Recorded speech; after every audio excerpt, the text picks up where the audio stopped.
Tanghaling tapat, nasa harap ng kumpanya na pag-aari ng kanyang nobyo na si Jadon, si Amerie. Hahatiran kasi niya ito ng lunch dahil maaga itong umalis kanina ng bahay at hindi man lang niya naigawa ng baon. Hindi rin kasi sila okay nitong mga nakaraang araw dahil sa kakaibang pag-uugali ni Jadon sa kanya. Madalas na kasing pagalitan ni Jadon si Amerie kahit napakaliit lang na bagay. Ganun pa man, nagtiis pa rin si Amerie at nagstay. Malaking utang na loob ni Amerie sa boyfriend nitong si Jadon dahil tumulong ito sa pagpapagaling noon ng kanyang bunsong kapatid na naospital at naiisip niyang baka marami lamang itong problema sa kumpanya. Amerie, ikaw lang ba mag-isa? Tanong ni Jeric, empleyado ni Jadon at parati nitong pinagseselosan dahil kaya palagi rin silang nag-aaway. Oo Sagot ni Amerie. Gusto sana niyang sabihing papadalhan niya ng pagkain si Jadon, ngunit naalala niya ang kaisa-isang rule ni Jadon na wag sasabihin sa kahit na sino sa mga empleyadong tungkol sa kanilang dalawa. Magto 2 years na rin silang ganito. Kahit nasasakal na si Amerie ay tiniis na lamang niya ito. Tuwing tinatanong niya kasi si Jadon tungkol dito ay nagagalit ito. May dala kang lunchbox? Para sa akin ba yan? Tumawa si Jeric. Hindi, para kay Jadon, sagot ni Amerie. Gusto niyang idugtong na boyfriend niya si Jadon ngunit hindi pwede. Kung hindi ka lang maganda isipin ko na kaagad na katulong ka ni Sir Jadon Hindi mo pa rin sinasabi sa akin kung kaano-ano mo si Sir Jadon. By the way, I have something for you. Sambit ni Jeric at may kinuhang chocolate sa likod ng suit nito. Ala, Jeric, hindi ko matatanggap yan. Sambit ni Amerie at kaagad nang naglakad palayo. Why not, Amerie? Wala ka namang boyfriend, di ba? Tanggapin mo lang tong chocolates na to. Binili ko talaga to para sa'yo. Habol ni Jeric. Jeric, may boyfriend na ako. Hindi ko matatanggap yan. Sambit ni Amerie at tumayo na sa harap ng elevator. Amerie, wala akong masamang intensyon.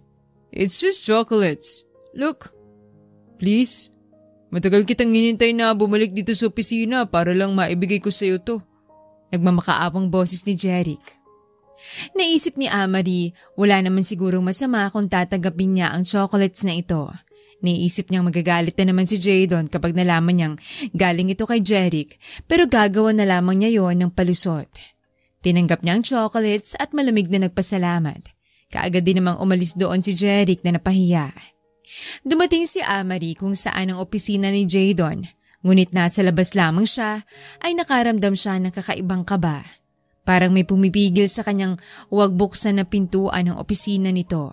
Ganun pa man ay naglabas siya ng malakas na buntong hininga at binuksan ito na nakangiti. Ngunit napawi ang ngiti niya nang may makitang bagong babae na naman sa opisina ni Jadon. Nakayuko ito habang nasa likod ni Jadon. Kitang-kita ang cleavage nito. Napakalapit na mga mukha nila ni Jadon at si Jadon naman ay titig na titig sa babae. What are you doing here? Tanong ni Jadon na para bang hindi sila magkakilala. Tahimik siyang pumasok na parang walang nakita kahit hindi man lang nahiya si Jadon at ang babae. Hindi man lang nagsali ng posisyon ng mga ito. Dinala ko ang lunch mo. Tahimik niyang sambit. Itong pangatlong beses na may nakita siyang babae sa opisina ni Jadon. Tuwing tinatanong naman niya kung sino ang mga ito, ay nagagalit ang lalaki. Mabutit lumabas din ang babae kaya nailagay niyang lunchbox sa lamesa nito. Sa oras na ito, wala na siyang pagmamahal kay Jadon. Hindi siya galit, nasaktan lamang siya. Sa oras na ito, hinihintay na lamang niyang bumitaw si Jadon. Ano yung dala mo? Chocolates. Binili ko sa baba. Ngunit bigla na lamang na inagaw ni Jadon ang chocolates na yon sa kanya. Galing ibang bansa pa ang chocolates na to. Saan mo to nakuha? Magsabi ka ng totoo. Nabili ko lang. Ngunit hindi pa man natatapos magsalita ay bigla siyang sinampal ng malakas ni Jadon. Ngunit ngayon ay manhid na si Amerie. Pikay ni Jeric. Si Jeric. Ang kapal na mukha mo no? Ilang ulit ba kitang sasabihang wag kang lalapit sa lalaking yon? Napakalandi mo rin May boyfriend ka na nga, lumalandi ka pa rin sa iba. Hindi mo ako girlfriend, Jadon. Hindi ko maintindihan kung bakit kinakaya mo na ako. Pangatlong beses na kitang nahuling ng bababae. Alam ko pinaglalaroan mo lang sila. Pero simula nung una kitang mahuli, nawalan ka na ng respeto sa akin. Hindi na girlfriend ang turing mo sa akin, kundi tagaluto, tagalaba, tagapagsilbi. Ang kapal ng mukha mong sabihin sa akin lahat ng yan, Marie. Pagkatapos ng lahat ng ginawa ko para sa'yo at para sa pamilya mo, hindi ka ba nahihiya sa sarili mo? Oo na.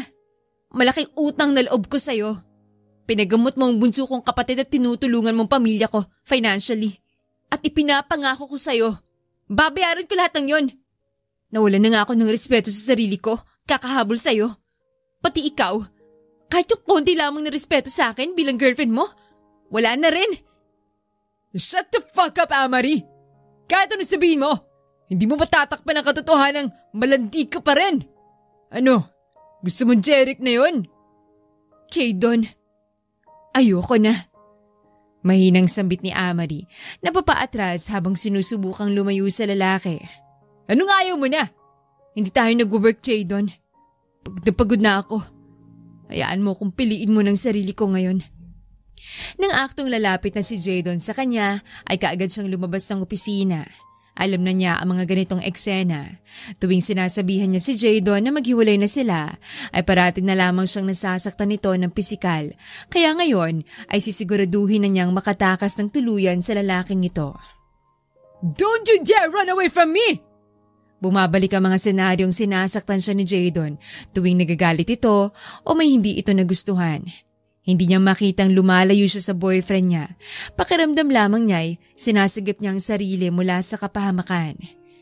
Nang mabukas ang elevator pababa ng parking lot, ay narinig din niya ang mga yapak ng sapatos ni Jadon sa hagdan. Nakita niya ang nakapark na van. Hindi siya nagdalawang isip at kaagad na pumasok doon. Makalayo lamang sa kanyang boyfriend. Hey, anong ginagawa mo? Tanong ng lalaking naabutan niya sa loob. Please, tulungan mo ko. Hindi ko kayang lumabas. Sasaktan na naman niya ako. Umiiyak na pagmamakaawa ni Marie sa lalaking nasa driver's seat at humihit-hit ng sigarilyo. Mukhang problemadong lalaking ito. Sino? Ang dami-daming kotse, dito mo naisipang pumasok. Pambihira.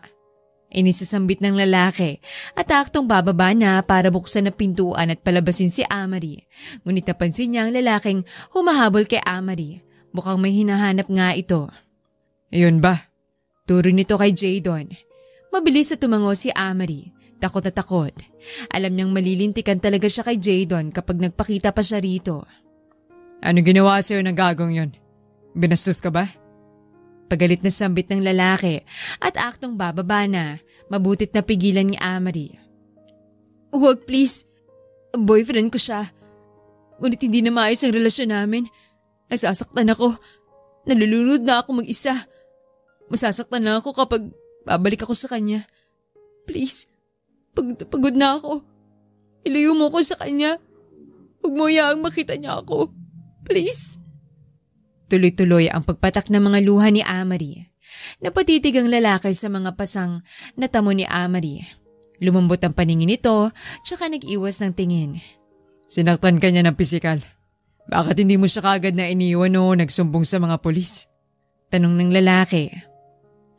Hindi ganun kadali yun. Malaking utang na loob ko sa kanya. Isa pa, mahal na mahal ko siya. Pero mukhang ako lang palang nagmamahal sa relasyon namin. Napabuntong hiningang lalaki, saka sumandal sa upuan ng kotse. Papayag akong tulungan ka. Sa isang kondisyon. Sambit nito. Talaga? Ano yun? Magpapanggap kang girlfriend ko mamayang dinner. Darating ang pamilya ko galing abroad. At gusto nilang makitang may girlfriend na ako. Don't worry, just for one night. Sambit nito. Sigurado ka ba? Baka hindi nila ako magustuhan. Pag-aalangan ni Marie na ngayon ay nagpupunas na ng mga luha. That's the point. Mas okay nga na hindi ka nila magustuhan as my girlfriend. I can also pay you. Deal ka ba? Tanong nito. Nalaki ang mga mata ni Marie nang marinig na babayaran pa siya ng lalaki. Parang nakalimutan niyang nakipag-away siya sa boyfriend. Sakto't kailangan na kailangan niya ng pera ngayon. Magkano bang ibabayad mo? Name your price. Sambit nito na parang wala lang. 5,000 per hour? Okay, deal. Kaswal nitong sambit. Nawala ng kaninang naghihinagpes na puso ni Amari dahil napalitan na ito ng excitement. Binibilang pa niya kung ilan ang makukuha niya sakaling aabot ng 3 hours ang dinner. Amari, yun ang pangalan ko. Mabilis niyang pagpapakilala. I'm Gabriel. Right now, we have our contract. Kung pwede, tatawagan kita sa kung kailan ka available at kailangan. Dugtong nito.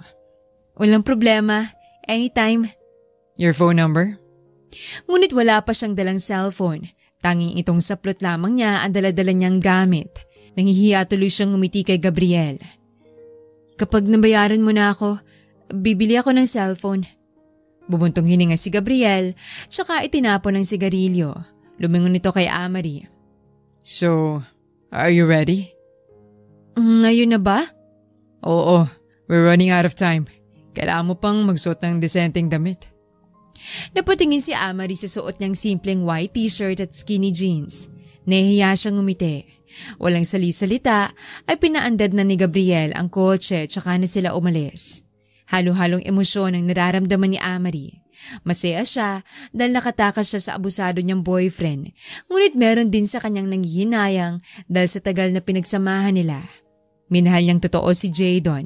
At ngayon na naman ay nandito siya sa loob ng kotse ng mayamang lalaki na handa siyang tulungan. Masyadong maraming nangyayari. Gayunpaman, naiisip na lamang ni Amari na mag-go with the flow. Hindi katagalan ay narating nila ang SM Mall. Ang akala niya ay sa Tiangge lamang sila pupunta para mamili ng mga damit niya. Pinagbuksan pa siya ni Gabriel ng pintuan. Hindi na kailangan. Alam ko naman paano magbukas. We're in public. At least kung may nakakilala sa akin dito ay magiging convincing ang plano nating magjowa nga tayo. Okay. May kakaibang kirot na naramdaman si Amari. Nung una kasi ay ganoon sa kanya si Jadon. Palagi siya nitong pinagbubuksan ng pintuan ng kotse at palaging nakadikit sa kanya. May paborito ka bang brand ng damit? Brand? Wala naman. Sapat na nga sa akin ng ukay-ukay. Hindi sumagot si Gabriel. Umikat sila sa kanyang elevator, tsaka sila kaagad tumuloy sa mga mamahaling brands ng damit na dati ay tinitingala lamang niya tuwing kasama si Jadon. This one. Bagay sa'yo to. Turo ni Gabriel sa eksaktong paboritong-paborito niyang dress, yung nakasuot sa mannequin na kulay pink floral dress. Mahal siguro? At least you look decent. Kapag makikita ka ng pamilya ko. Sambit nito, tsaka tinawag ang sales lady upang ipakuhang damit at ipatry kay Amari. Habang nasa dressing room siya, ay gusto niyang maiyak. Bakit si Gabriel, ang kauna-unahang lalaking bumili ng mamahaling gamit para sa kanya? Hindi naman sa nagdedemand siya pero alam niyang malaki rin ang pera ni Jadon, ngunit hindi man lang ito nag-initiate na bilhan siya ng mga ganitong paborito niyang gamit. Dati ay nagpapalibre lamang si Amari kay Jadon tuwing dumadaan sila sa Tiangge dahil hindi naman niya kayang magsabi. You look good in it. May iba ka pa bang gusto? Sambit ni Gabriel nang makalabas si Amari galing dressing room. Muling piniga ang kanyang puso.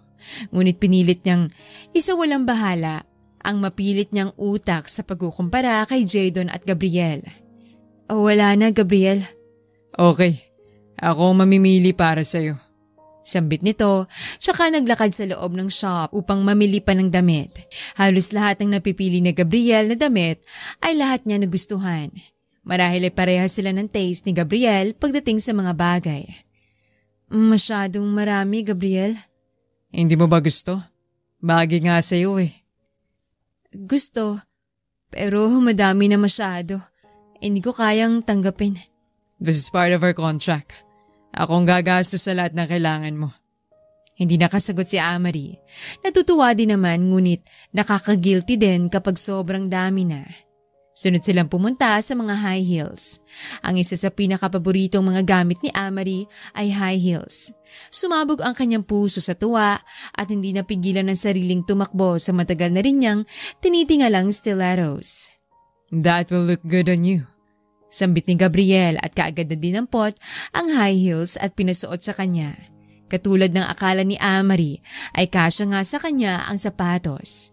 Hindi niya mapigilang maluha habang pinapanood si Gabriel na kunin ang high heels at nakikipag-usap sa cashier.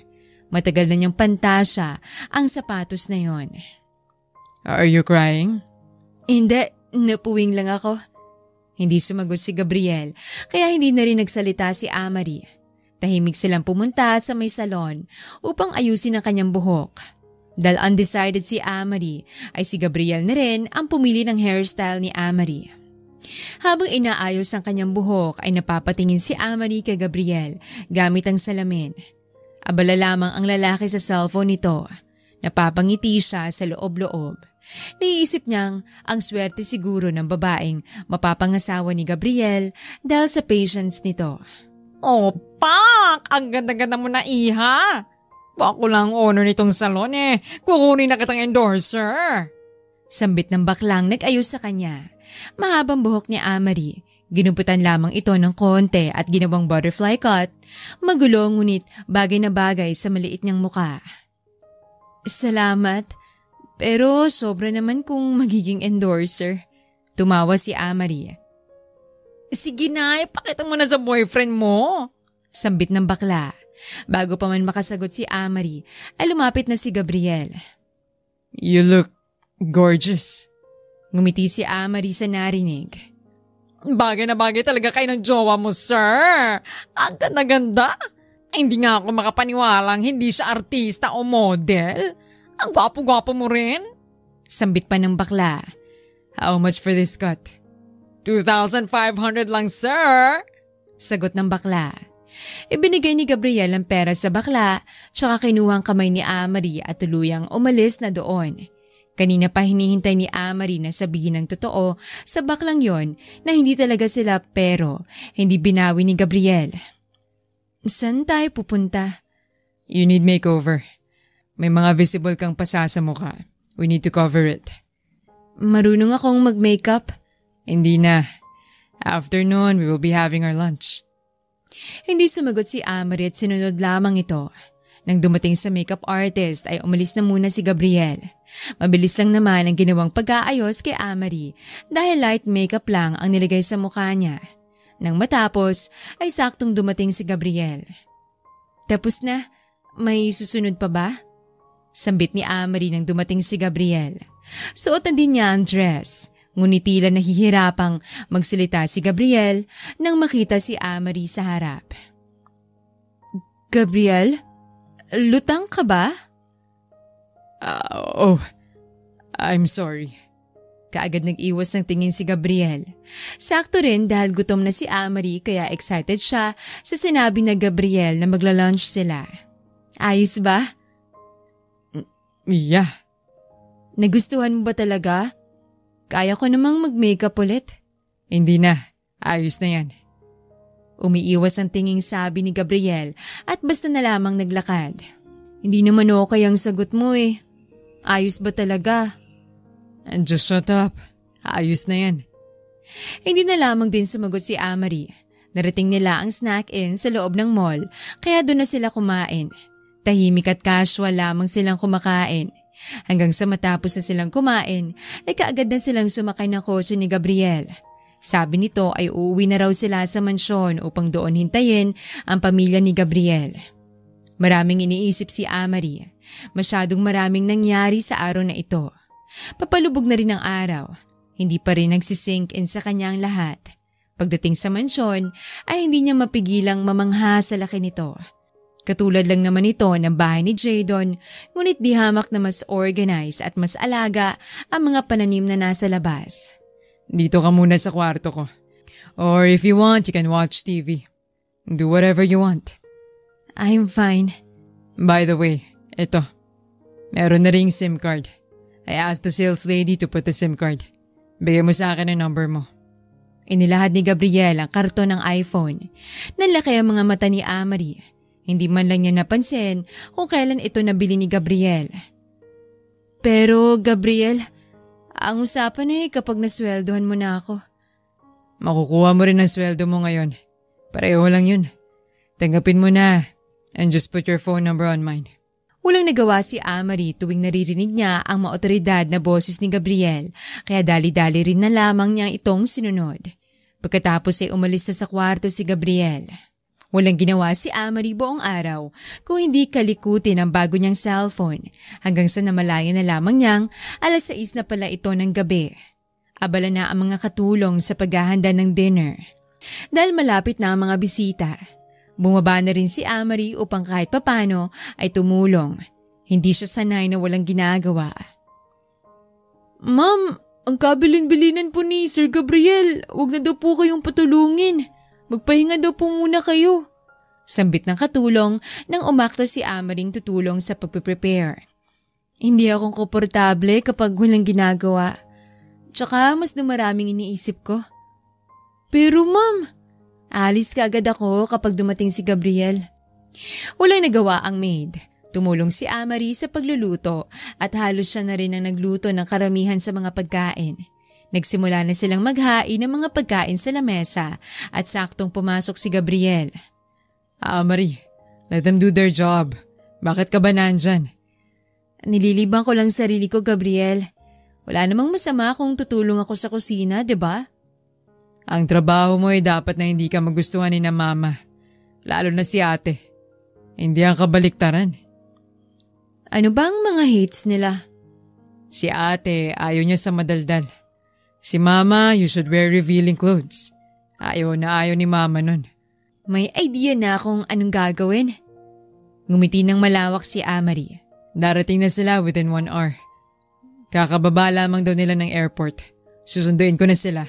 Dito ka lang muna at magbihis ka na. Pangit ba tong suot ko? Nadumihan na sa kusina. I don't date dirty women. Malalaman ka agad nila na fake. Sus? Walang nagawa si Amari kung hindi bumalik sa kwarto at magpalit. Hindi katagalan ay dumating na nga sila. Narinig niyang umingay sa baba at sinadya niya talagang wag munang bumaba. 2 beses pa siyang ipinatawag ni Gabriel bago tuluyang naisip ni Amari na bumaba na ng kwarto. Here she is! Mukhang nagising ka pa siguro namin, iha. Sambit ng ginang, ngunit halata mong lahat ng nakadikit sa katawan ay mamahalin. Napalingon ng lahat kay Amari nang bumaba siya ng hagdan ng nakashort at sando. Nakita ni Amari na muntikan pang mabilaukan si Gabriel nang makitang suot niya. Magulo pa ang kanyang buhok at ang makeup niya ngayon ay parang gurenge style. Sa unang tingin ay aakalain mo agad na isa siyang war freak. Nandito na pala kayo. Walang modong sabi ni Amari, tsaka basta na lamang naupo sa tabi ni Gabriel at direktang sumandok ng pagkain na parang siya lamang ang nasa lamesa. Hi, I'm Gabby. Sambit ng ate ni Gabriel, ngunit hindi pinansin ni Amari. Kailangan niyang panindigan ang identity niya munang ito para malaking perang makuha kay Gabriel. Tumikim ang ama ni Gabriel. Halatang hindi nagugustuhan si Amari, kaya napangisi na lamang siya. 1 down, 2 more to go. Wala ba akong pasalubong? Lumingon-lingon pa si Amari sa mga ito. Si Gabriel ay nagpipigil na ng tawa. Napapansin din ni Amari na tila kinakabahan na ang mga maid para sa kanya. Wala talaga? Meron naman. Teka, hindi mo pa nasasabi sa amin ang pangalan mo, iha. Mabait na sambit ng ina ni Gabriel. So, hindi pa pala ako pinapakilala ng jowa kong si Gabriel? Ano to, Gabriel? May kabit ka na siguro, no? I'm sorry, Mom. She's Amari. Patawad ko ngayon ko lamang siya sa inyo napakilala. 5 months na kaming nagsasama. Really? 5 months at hindi mo man lang sinabi sa amin? Hindi nga rin kayo kinakwento sa akin yan eh. Hindi ko nga alam pangalan mo. Abutit nagpakilala ka sa akin. Ouch, Gabriel. That hurts. Di bale, kumain ka na, iha. Welcome to the family. Pati ako ngayon ko lamang nalaman na may girlfriend na pala itong bunso ko. Alam mo bang ikaw ang kauna-unahang babaeng pinakilala niya sa amin? Kaya sobrang tuwa ko nang malaman kong hindi naman pala bakla itong anak ko. Hinihintay ka lang pala niya. Sambit ng ina ni Gabriel. Bigla ay iniba ng ama ni Gabriel ang usapan dahil usapang business na naman ito. Halatang workaholic ang ama ni Gabriel at dito nito marahil naman ang pagiging abala palagi sa trabaho. Hanggang sa napunta na naman ang usapan kay Gabriel at Amari. So, wala ba kayong balak na magpakasal? Kailan ba yun? Pwede nating isettle kaagad habang nandito pa kami sa Pinas. Masiyang sabi ng ina ni Gabriel na mukhang hindi na makapaghintay. Si Gabriel ay halatang nagulat. Grabe, hindi pa pala tumalab ang lahat ng yon sa kanila. Mukhang desperada lamang ang pamilya ni Gabriel na magkaasawa ito kaya wala silang pakialam sa pinapakitang ugali ni Amari. Grabe ka naman, madam. Kasal agad. 5 months lang kami Hindi niyo pa nga ako tuluyang kilala. I like you already, Amari. Nagpapakatotoo ka sa sarili mo at sa amin. I know you're blonde but that's fine. Marami na kasi kaming kilalang mga tao na mababait perong totoo, may masama palang budhi. Talaga? Ang pangit-pangit ka ng suot ko ngayon Hindi ko nga nirespeto ang pagdating nyo tapos ganyan kayo sa akin. Why not? Parte ka na ng pamilya namin. Gabriel chose you himself. Bakit pa natin patatagalin ng panahon? Malapit na kaming mag-retire at ng papa ni Gabriel. Matanda na kami. Walang ibang magte-take over ng mga business at paniguradong mahihirapan ng makahanap ng girlfriend si Gabriel kapag na-busy na siya sa trabaho. Mas mabuting magpakasal na kayo para hindi na kayo makapaghiwalay. Isa pa, excited na rin akong makakita ng apo. Baka hindi ko na nga maabutan ng mga magiging apo ko dahil tumatanda na ako. Sambit ng matandang ina ni Gabriel. Madam naman, apo ka agad. Kanina kasal, ngayon anak na? Marie, walang masama doon. Tsaka tita na lang itawag mo sa akin. Sagot pa nito. That's enough man, Gabi. Kami magde-decide ni Marie kung kailan kami magpapakasal. Okay lang anak ang gusto namin. Let's talk about your lives abroad. Mabutit nagsalita na si Gabriel dahil kanina ay abala lamang ito sa pagkain. Napapagod na rin si Amari sa pagpapanggap.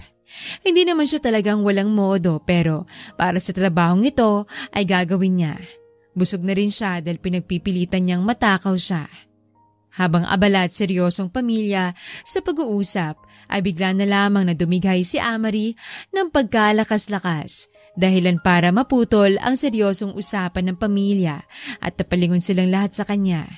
Doon siya tuluyang kinabahan dahil baka mapagalitan siya, ngunit nagulat na lamang si Amari nang humagalpak ng tawa si Gabi. Pagkatapos ay sunundan na ng ina ni Gabriel, pati mga maid ay nakitawa.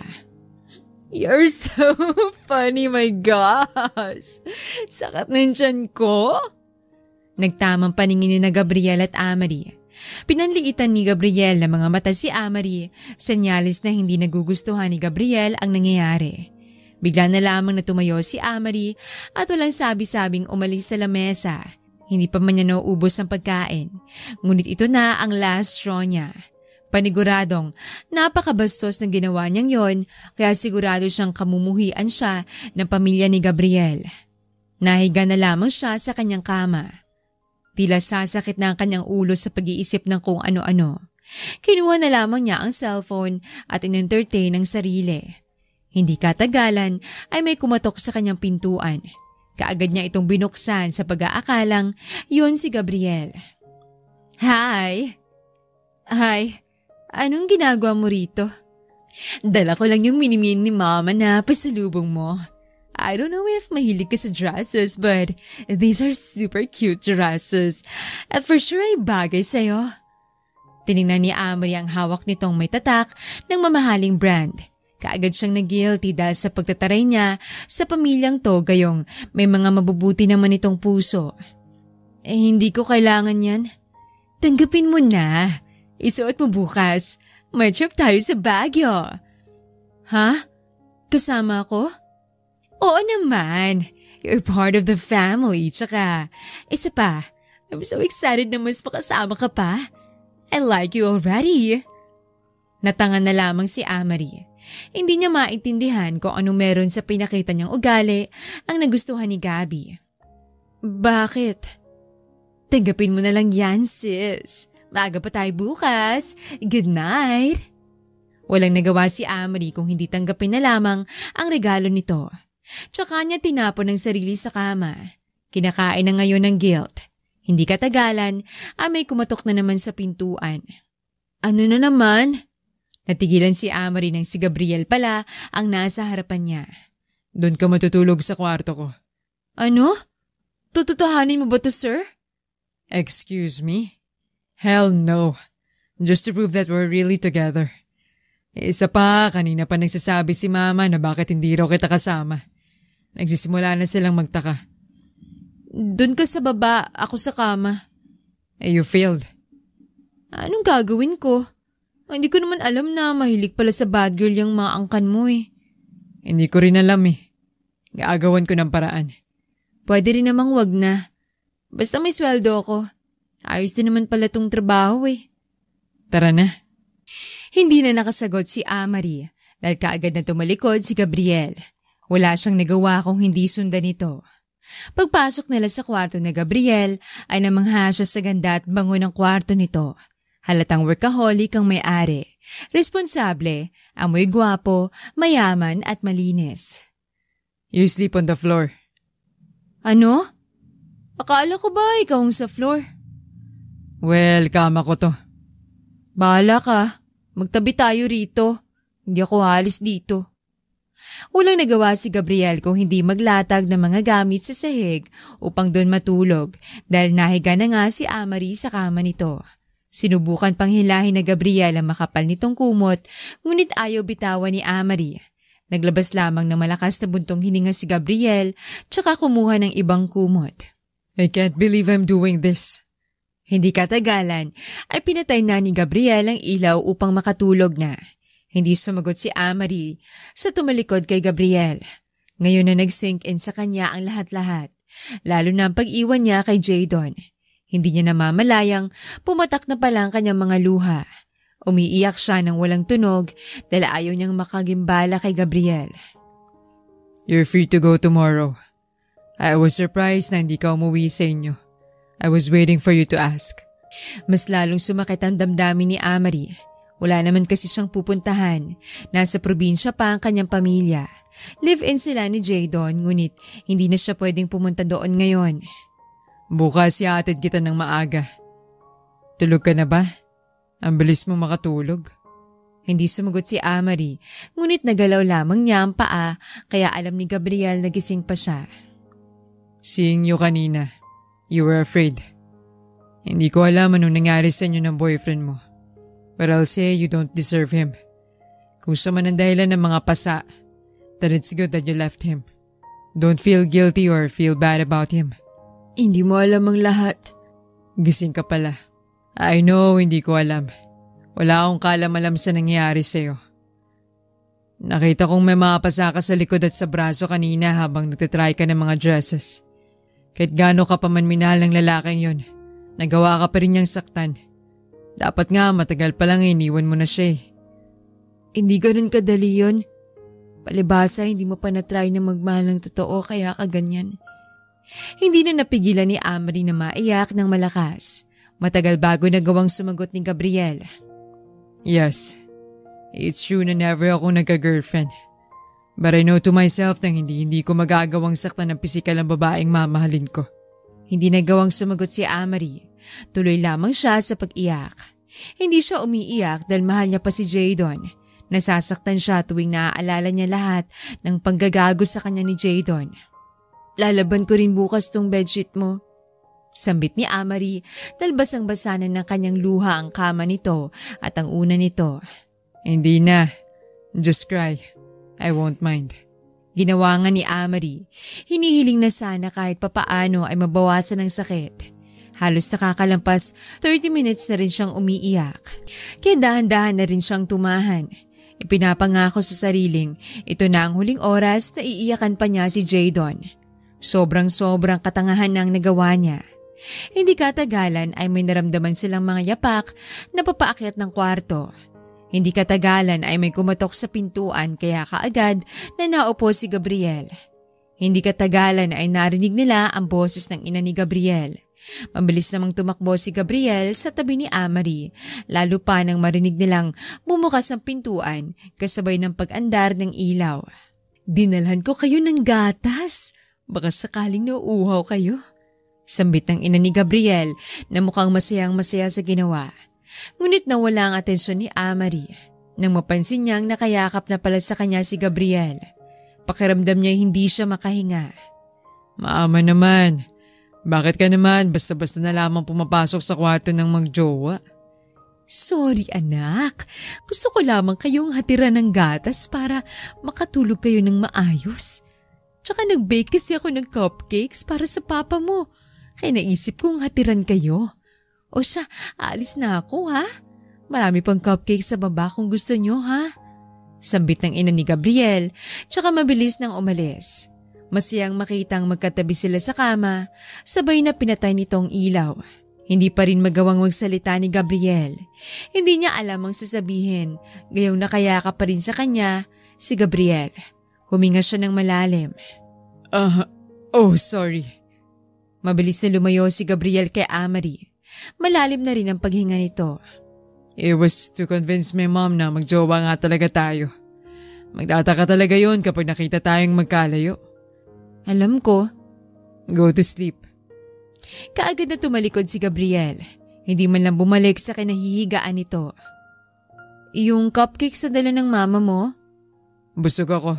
If you want to eat it, get it. Don't worry. Hindi naman masisira ang cupcake hanggang bukas. Nakakover yun." Hindi na lamang sumagot si Amerie tsaka tumalikod na rin upang matulog. Yun ang pinakahuling pag-uusap nila dahil marahil ay nakatulog na si Gabriel. Subukan man ni Amerie na makatulog ay nahihirapan talaga siya. 2:00 na rin nang makatulog siya. Nagising si Amerie dahil sa lakas ng sinag ng araw. Wala na si Gabriel sa kanyang tabi. Kaagad siyang bumaba na wala man lang toothbrush. Nakita niyang nasa lamesa na pala ang lahat. Lahat sila ay napalingon kay Amerie. "Gising ka na pala. We're waiting for you." Nahihiyang bumaba si Amerie ngunit naalala niya ang usapan nila ni Gabriel kaya kailangan niyang panindigan ang trabahong ito. "Nakapack ng mga gamit. After eating, we're ready to go." "Ready to go? Saan? Iatid ko siya sa kanila pagkatapos nito." "What? No! We already planned the vacation with her. Besides, uwi na kami abroad after this week. Give us a chance, Amerie and Gabriel. Please. This is my first time na makakilala ng girlfriend mo." "Ayoko rin naman dun. Mas gusto ko umuwi." Sambit ni Amerie. Kahit ang totoo ay gusto talaga niyang sumama para kahit papano ay madistract ang sarili. "Please, Amerie. Alis na kami next week. Matagal bago ka namin makita ulit." Napatingin si Amerie kay Gabriel ng sikreto. Nakita niya ang pagtango nito. Walang sabi-sabi ay tumango na lamang si Amerie. Natuwa si Gabi tsaka kaagad na niyakap si Amerie. Sa loob-loob ni Amerie ay pinipiga ang kanyang puso. Napakasarap sa pakiramdam ng may mga ganitong taong masaya basta makasama lamang siya. Tahimik lamang si Amerie sa lamesa habang nag-uusap ang pamilya. Hindi siya sumasagot. Nawawala siya sa karakter bilang masamang babae. Nagigilty siya sa panloloko. Natapos sa kanilang breakfast na parang walang lasa ang mga pagkain sa mesa. "Bakit ka pumayag?"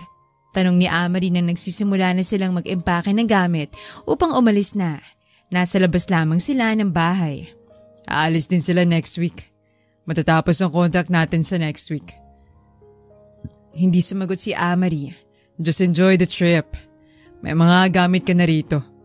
Or if you want, pwede tayong dumaan sa pamilihan para makabili ka ng mga gamit mo." "Hindi na. Ayos na ako sa kung anong meron." Napatingin si Gabriel kay Amari. Ramdam ni Amari ang marikit na titig na yon ni Gabriel, ngunit hindi lamang niya pinansin at kaagad na pumasok sa kotse. Tahimik silang dalawa buong biyahe. Nakatulog si Amari sa biyahe, kakapuyat niya kagabi. Casual lamang sila habang nasa buong biyahe. 6 hours ang biyahe nila at nakarating na sila sa Baguio. Paglabas na paglabas ay ramdam na ni Amari ang lamig.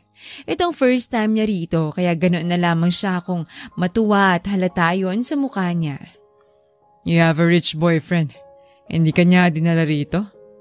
Tanong ni Gabriel habang nasa veranda at tanawang makamundong view ng Baguio. Palagi namang busy yun eh.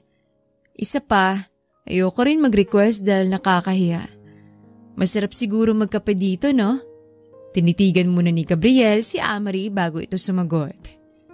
Oh, gusto mo ba ng kape ngayon na? Tanong ni Gabriel. Pwede ba? Hindi sumagot si Gabriel, tsaka basta na lamang na umalis upang magtimpla ng kape. Hindi katagalan ay bumalik ito at may dala na ngayong kape. I didn't know you like coffee. Addict din ako sa coffee. Talaga? Mahilig akong magkape lalo na kapag malamig. Minsan nga kahit mainit ang panahon ay kape pa rin ang hinahanap ko. Mas bet ko yung mapait. Parehas tayo. Mas nakaka-addict pa ang mapait na kape. Ang swerte mo, Gabriel. Maisip mo lang na gusto mong magpahinga rito ay kayang-kaya mong pumunta rito. Sa kahit na anong oras at paraan. That might be true. But hindi totoong swerte ako, Amari. Paano hindi totoo? Lahat ng mayayaman ay swerte. Lalo pa kapag nepo baby ka. Naku, talaga. Why? Gusto mo bang yumaman? Hindi naman talagang mayaman na mayaman. Gusto ko yung simpleng yaman. Yung may magustuhan man akong kainin na yung mabibili ko kaagad. Yung nakakakain ng pamilya ko ng 3 beses sa isang araw at iba pang merienda. May simpleng bahay, hindi malaki pero lahat kami may kwarto. Ganun lang kasimple. That's a nice dream. I'm sure you'll get it. Sana nga. Gusto ko na magandang buhay para sa pamilya ko. Kahit nang kapalit nun ay ang buhay ko. Ngumiti si Amari habang pinagmamasdan ang kabundukan. Nagsisimula ng mag-orange ang kalangitan dahil hapon na ito. Napalamig pa ng hangin kaya napapikit na lamang si Amari habang sinusubukang i-visualize ang simpleng pangarap.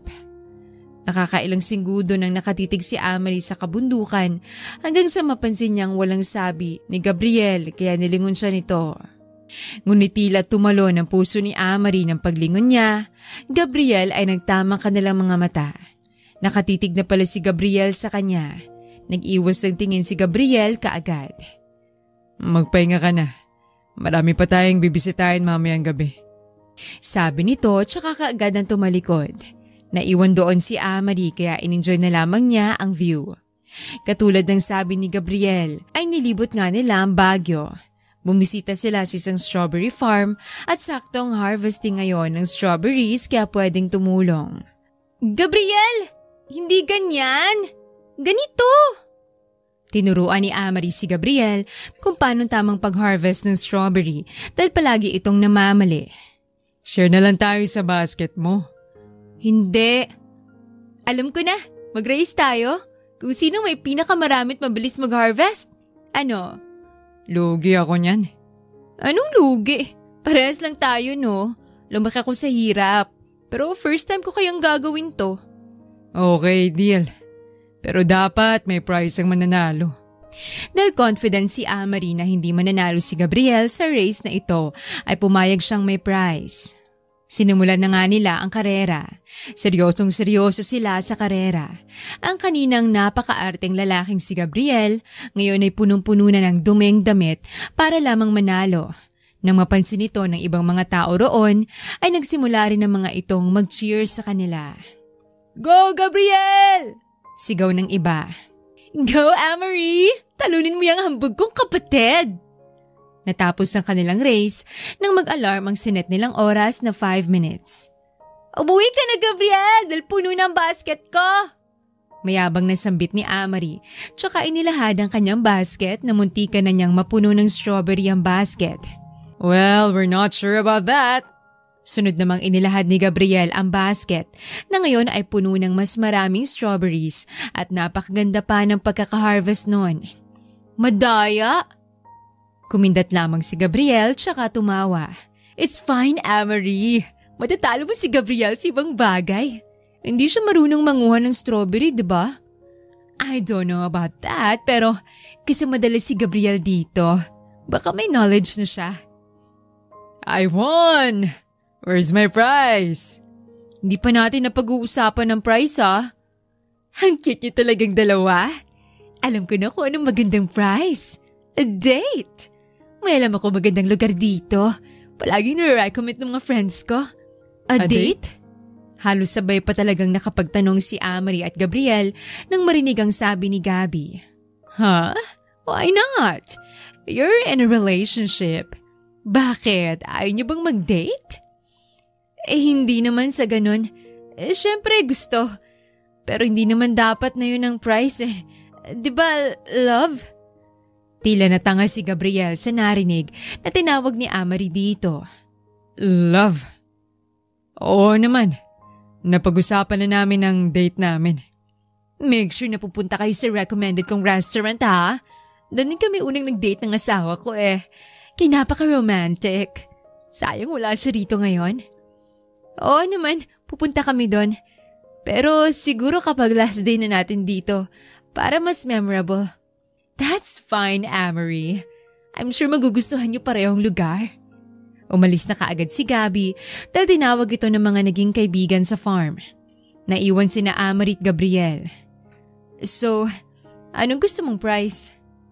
Oh, bakit ako ang tinatanong mo? Malay ko ba anong gusto mo? Madaya ka. Usapan may prize ang mananalo. Sinungaling ka eh. Ngayon lang ako natutong mag-harvest pero master ka na pala. A deal is a deal. Sige na, ibibigay ko sa'yo sa pekeng date natin. Pag-iisipan ko kung anong kukunin. That's a deal, love. Tumawa si Gabriel. Gabriel, ang cringe mo. Hindi ka naman ganyan dati. Anong love? Siyempre acting lang yun. I know, but I'm starting to like this acting. Natahimik si Amory tsaka seryosong napatingin kay Gabriel na ngayon ay naglalakad palayo sa kanya. Bakit? Dahil nade-develop ang acting skills mo? Pwede ka nang mag-artista? Tumatawang tanong ni Amory, ngunit seryoso lamang si Gabriel. Bumalik na tayo sa room natin. Mag-prepare para sa dinner. Walang nagawa si Amory kung hindi sundin si Gabriel dahil nauna na itong umalis. Mabilis ang naging pag-ikot ng oras. 5 days lamang sila rito sa Baguio hanggang sa dumating ang last day nila dito.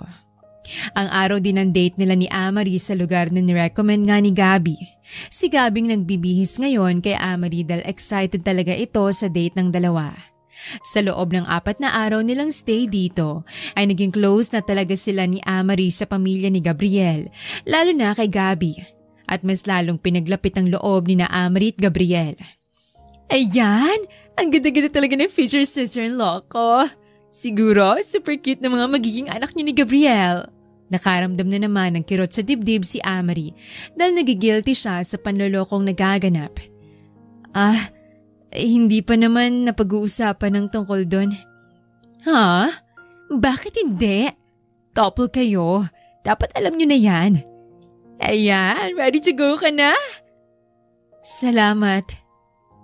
Hindi napigilang sabi ni Amory dahil kahit anong gawin niyang pagmamaldita kay Gabby ay mabait pa rin ito sa kanya. Kami ngang dapat magpasalamat sa iyo, Amory. Hindi ko alam kung may potion bang involve ang ginawa mo para mapaibig mo si Gabriel.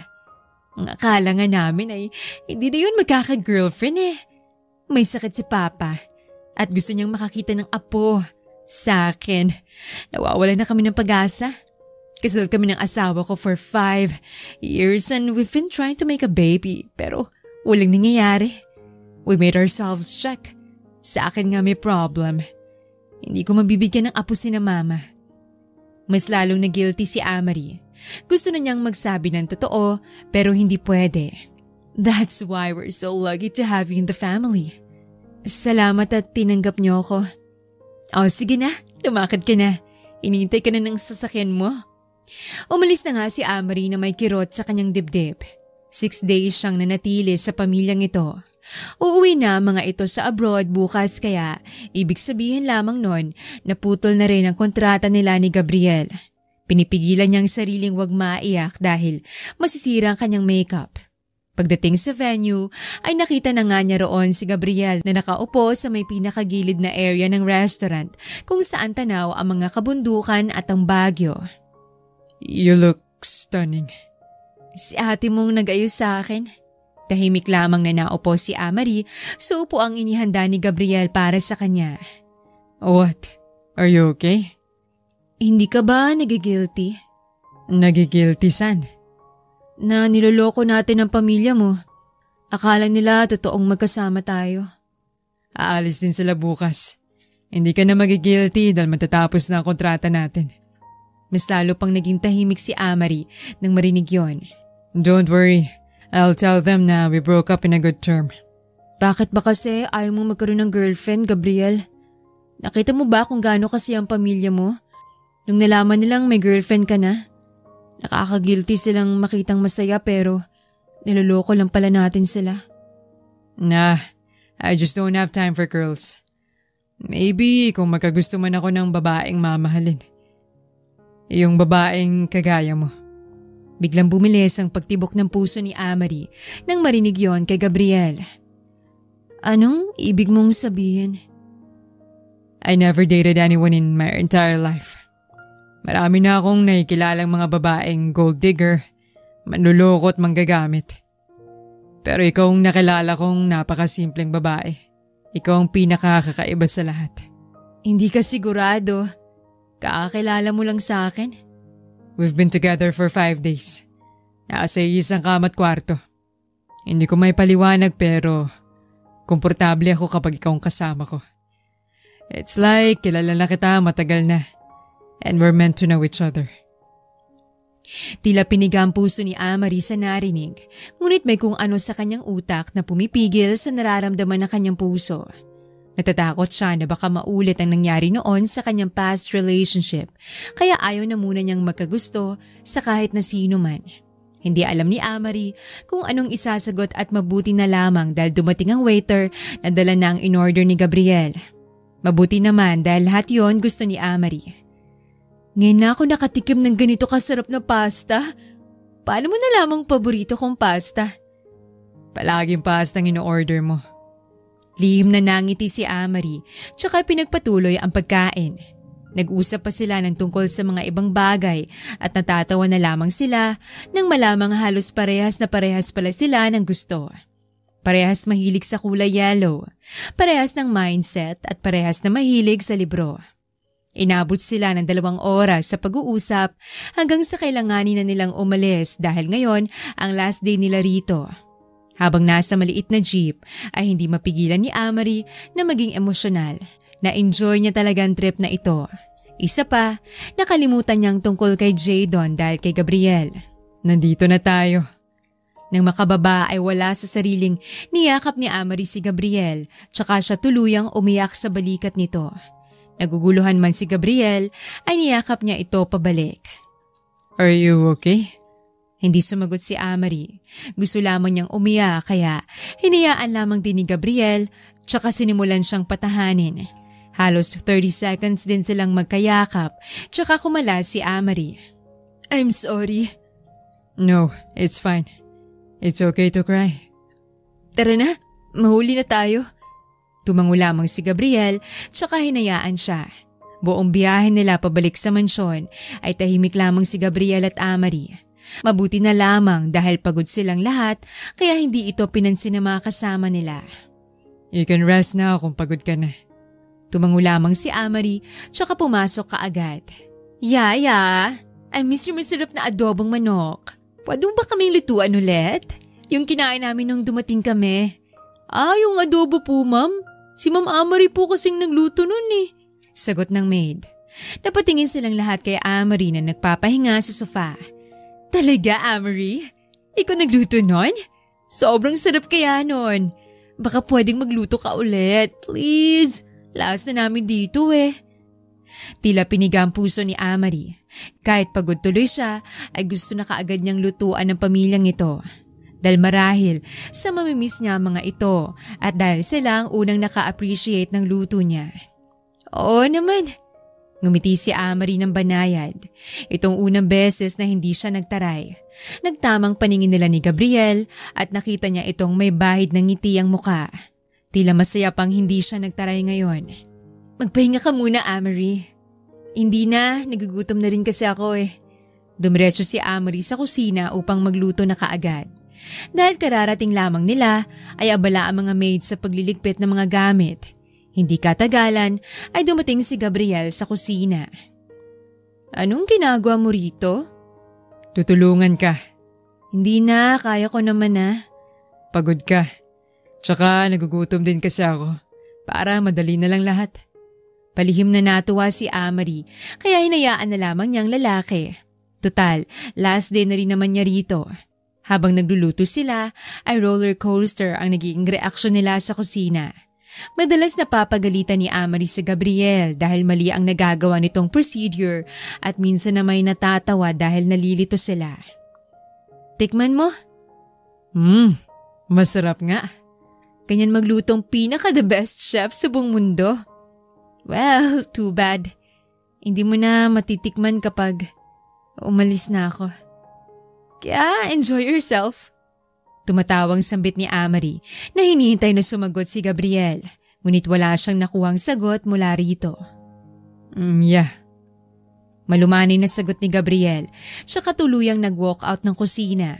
Gusto man tanungin ni Amari kung bakit ito biglang nawala ay nakaalis na ito. Ipinagkibit-balikat na lamang ni Amari tsaka pinagpatuloy ang pagluluto. Sakto namang natapos sa mga maid kaya natulungan nila si Amari sa kusina. Nang maihanda ng mga pagkain, sa lamesa ay nagsimula ng lahat na kumain. Kahit na magkatabi sina Amari at Gabriel ay napapansin ni Amari ang pagiging extra tahimik ngayon ni Gabriel. Amari, why don't you go to States? Bumisita ka naman sa amin paminsan kasama si Gabriel. Kapag may oras. Na-shift ang usapan tungkol sa pamilya ni na Gabriel. Ngunit wala pa ring imik si Gabriel. Nang matapos kumain si Amari ay umalis na muna siya upang mag-pack na rin ng mga gamit. Habang nagpapack ng gamit ay hindi mapigilan ni Amari na maging emosyonal.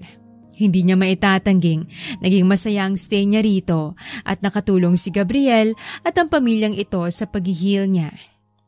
Nagpapaka na agad ng mga gamit? Tanong ni Gabriel na ikinagulat ni Amari.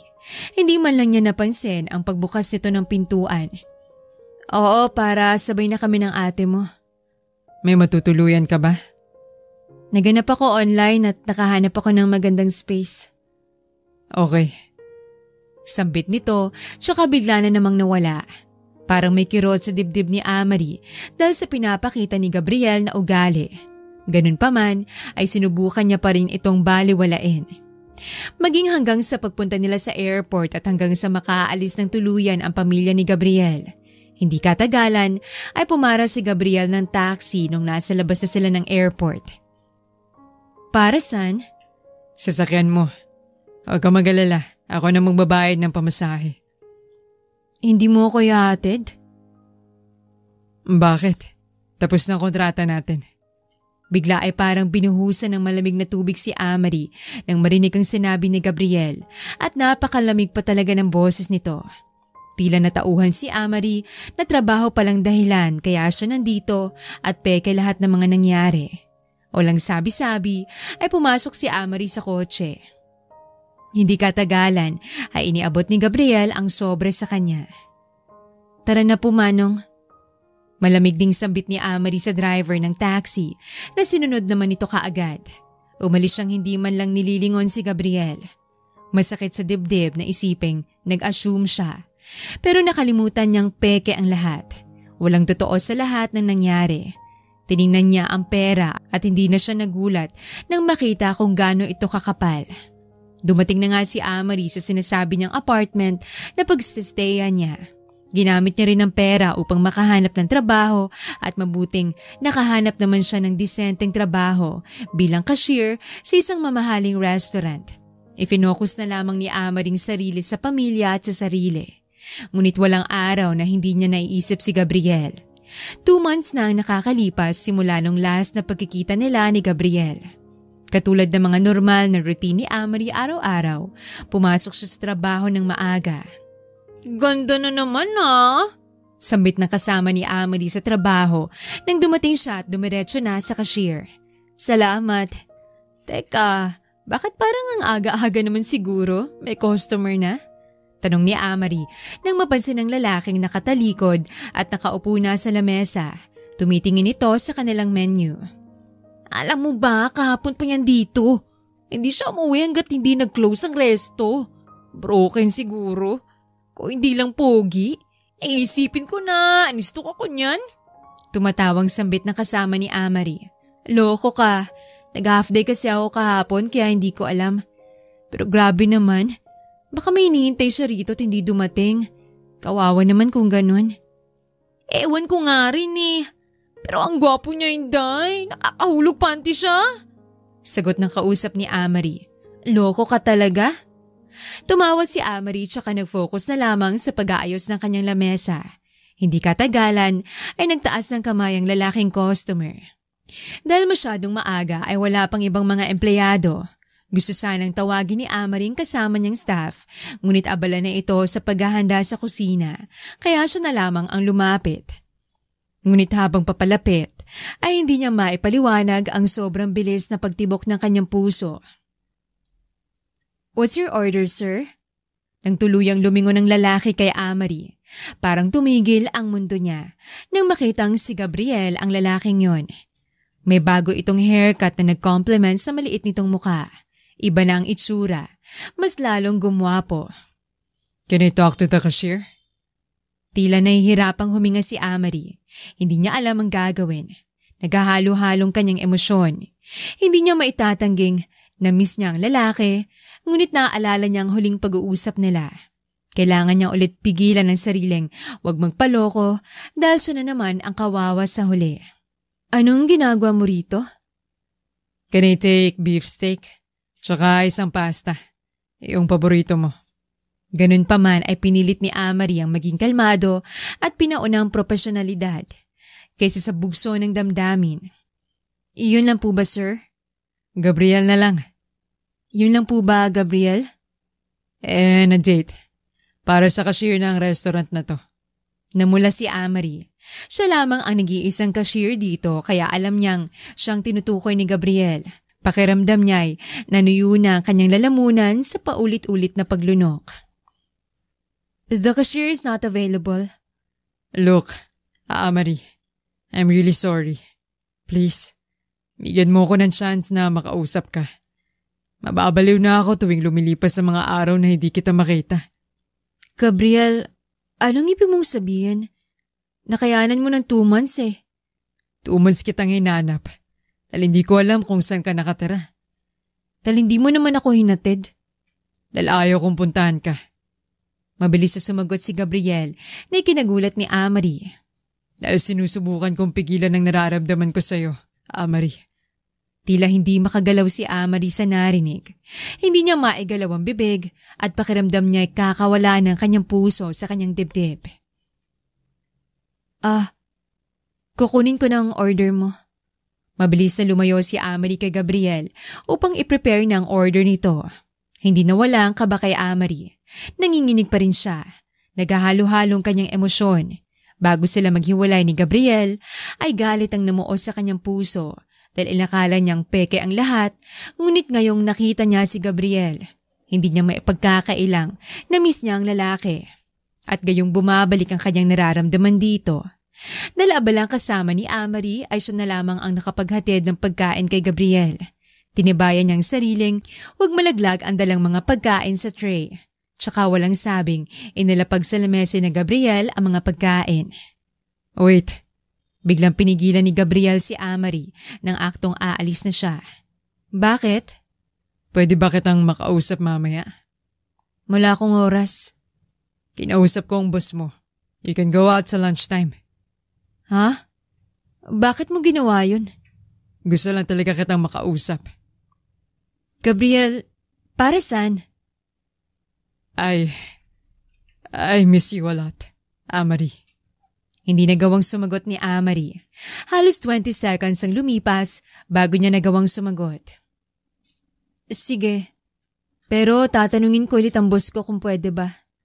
Sambit ni Amari, tsaka kaagad na umalis.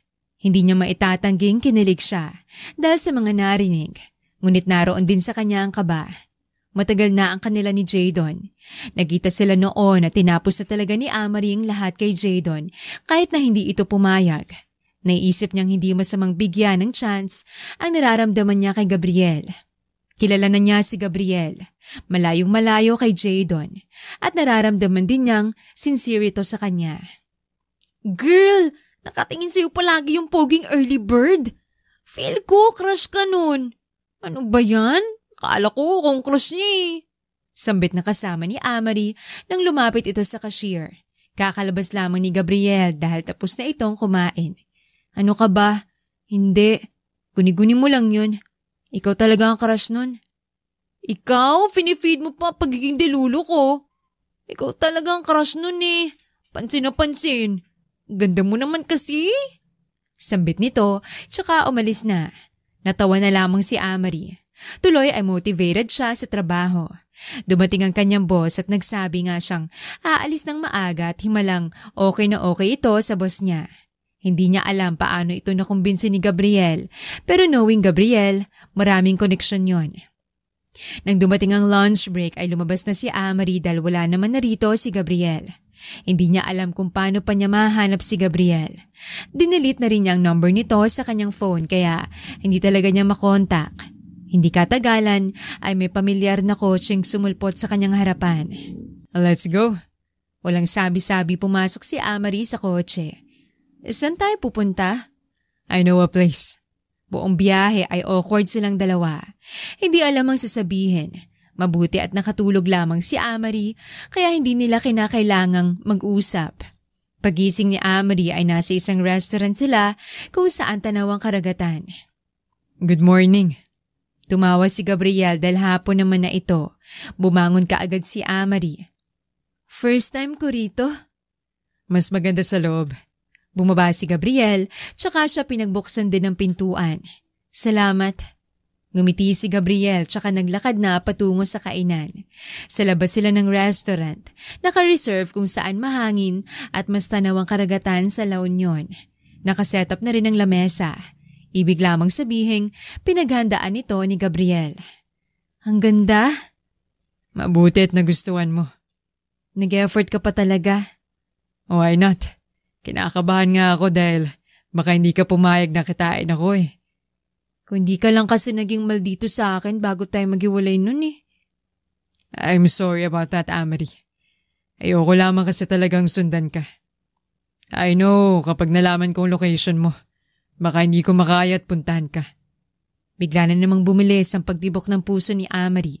Nagsisisi tuloy siyang sinabi pa niyang tungkol nung maghiwalay sila. Bakit hindi? Ayos lang naman. Napalunok si Gabriel, tsaka napainom sa baso ng tubig nito. Natigil ang kakaibang tensyon sa kanilang pagitan nang dumating ang waiter upang iserve ang order ni Gabriel na lahat na namang gusto ni Amari. May gusto ka pa ba ang kunin? I'm sorry, na-order na ako. Kasi naisip kong baka nagugutom ka na kapag dumating tayo rito at ayoko maghintay ka pa. Hindi, wala na. Nakukuha mo palaging gusto kong kainin? Ngumiti si Gabriel ng palihim, tsaka nag-iwas ng tingin. Total nandito na lang din sila, hindi na nagpaligoy-ligoy pa si Amari. Pagod na siyang mag-overthink at mag-assume. Oras na para klaruhin ang lahat. Bakit ayaw mo akong puntahan? Naging masama ba ako? Hindi. Hindi ganun. Ayoko lamang na makadagdag pa sa mga isipin mo. Anong isipin? Galing kang breakup nung magkakilala tayo. Hindi kanya trinato ng maayos. Hindi naging maayos ang buhay mo. Naisip ko lang na kung sasabihin ko pa nga ang sa akin, dadagdag lang ako sa isipin mo. Bakit? Ano bang sayo? Amari, please. Nandito na tayo, Gabriel. You can be honest with me. Yung past relationship ko, Oo, totoong hindi naging maganda. Inabuso niya ako at sinaktan. Pero naiisip kong yun na rin ang kapalit ng lahat ng naitulong ng ex ko sa pamilya ko. Quits lang kami. Isa pa, kanalimutan ko na yon at ayoko nang pag-usapan pa.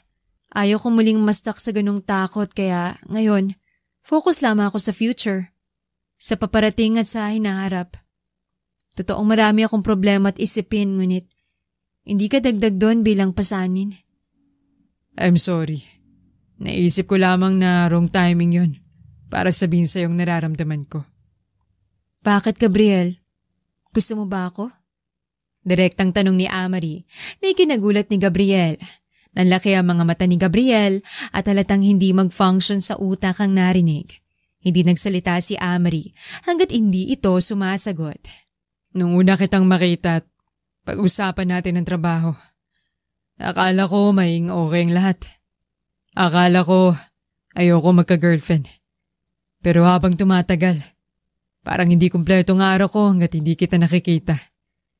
Simula nung sabihin mo sa akin ang mga pangarap mo, parang gusto ko na maging parte nun.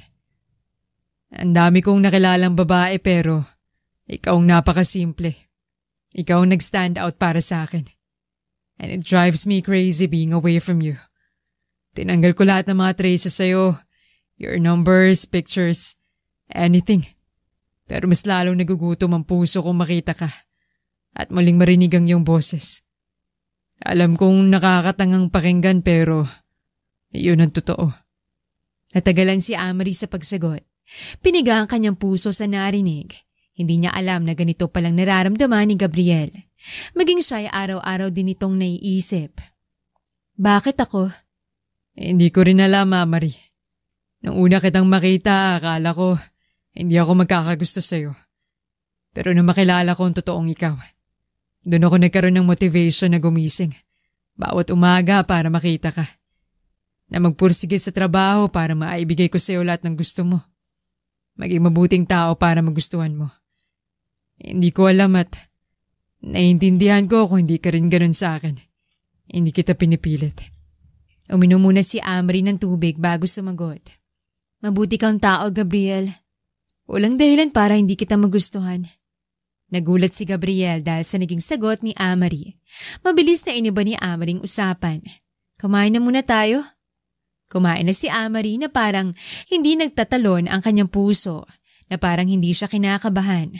Pakiramdam nga niya ay matutumba na siya dahil sa paiba-ibang emosyon ng kanyang dibdib. Mabuti na lamang at na-shift ni Amring usapan kaya nag-usap sila na ngayon ay tungkol sa mga nangyari sa kanya-kanyang buhay nang maghiwalay sila. Narinig nila sa may fireworks pala ngayon dahil birthday ng owner ng restaurant kaya hinintay nila yon. Nandito sila ngayon sa dalampasigan upang mas lalong mapalapit sa dagat. Sina Gabi, kumusta naman sila? Tumigil si Amari sa paglalakad tsaka hinarap si Gabriel na nasa likod niya. Inililipad ng malakas na hangin ang kanyang buhok. Hindi ko pa nasasabi sa kanilang naghiwalay tayo sa fake relationship natin. Bakit? Ang samang pinapaasa natin sila? Tuluyang nakalapit si Gabriel kay Amari. Inayos ni Gabriel ang kanyang buhok. Papalubog na ang araw, dumidilim na ang paligid at lumalamig ang hangin. Ayoko na silang paasahin, Amari. Makahulog ang sabi nito habang hawak, nilalarong buhok ni Amaring nililipad ng hangin. Nandito na naman ang tumatalong puso ni Amari dahil sa kaba. Anong ibig mong sabihin? Bigla'y inilapit na Gabriel ang mukha kay Amari. Napakalapit. Naamoy na ni Amari ang mabangong hininga ng lalaki. Pakiramdam ni Amari ay naririnig na ni Gabriel ang maingay niyang puso. Ipinikit na lamang ni Amari ang mga mata at hindi katagalan ay naramdaman niya ang pagdampi ng malambot na labi ni Gabriel sa kanya. Pakiramdam ni Amari ay tumigil ang mundo para sa kanilang dalawa. Tanging ang maingay na alon ang kanyang naririnig at ang paghinga ni Gabriel. Nang ilayo ni Gabriel ang labi nito sa kanya ay siyang pagsabog ng mga fireworks sa kalangitan. Ngunit hindi nila yon nabigyan ng pansin. Masyado silang lock sa mata ng bawat isa. Para nag-uusap ang kanilang mga mata at ito lamang ang nagkakaintindihan. Gusto mo ba ako, Amari? Walang dahilan para hindi kita magustuhan. Mula'y hinalikan ni Gabriel si Amari sa labi, tsaka nagsalita na naman. Gusto mo ba ako, Amari? Ngayon ay si Amaring humila sa leeg ni Gabriel upang hilahin ito sa malalim na halik. Hinihintay lang kita, Gabriel. Gusto kita. Ikaw ang unang lalaking nagparamdam sa akin kung anong pakiramdam na mahalin. Ikaw ang may alam ng mga paborito kong pagkain at bagay. Ikaw ang nagbalik ng mga ngiting. Akala ko hindi ko na muling mailalabas. Mahal kita, Gabriel. Ayoko na magkunwari, Amari. Gusto mo na bang totohanin? Dahan-dahang tumungo si Gabriel, tsaka ngumiti. Tumawa si Amari tsaka muling nilasap ang mga labi nito. Nakakagilting magkunwari at manloko ng tao, Gabriel. Alam ko. Naiintindihan na kita. Tumawa si Gabriel, tsaka bigla'y hinilang bewang ni Amari papalapit sa katawan nito. I love you, Amari. Mahal na talaga kita. Ngumiti si Amari tsaka niyakap ang lalaki. Mahal na kita, Gabriel. Masaya silang nagyakapan sa ilalim ng malaking buwan kasabay ng pagputok ng mga fireworks at ang ingay ng alon ng karagatan. Ito na ang pinakamasayang araw para sa kanilang dalawa. At dahil doon, sa paglipas ng 2 years na naging sila, ay nagpasya na silang magpakasal at nabiyayaan pa sila ng kambal na anak na nasa sinapupunan ni Amari. Pareho nilang natutunan sa sarili na kailangan maging matapat sa nararamdaman at wag nang magtago ng sikreto sa isa't isa. Hindi man perpekto ang pamilyang kanilang bubuuin, ay sigurado silang magiging kontento sila sa kung ano man ang meron sila at bubuhusan ng pagmamahal ang isa't isa upang mas tumibay ang kanilang pagsasama.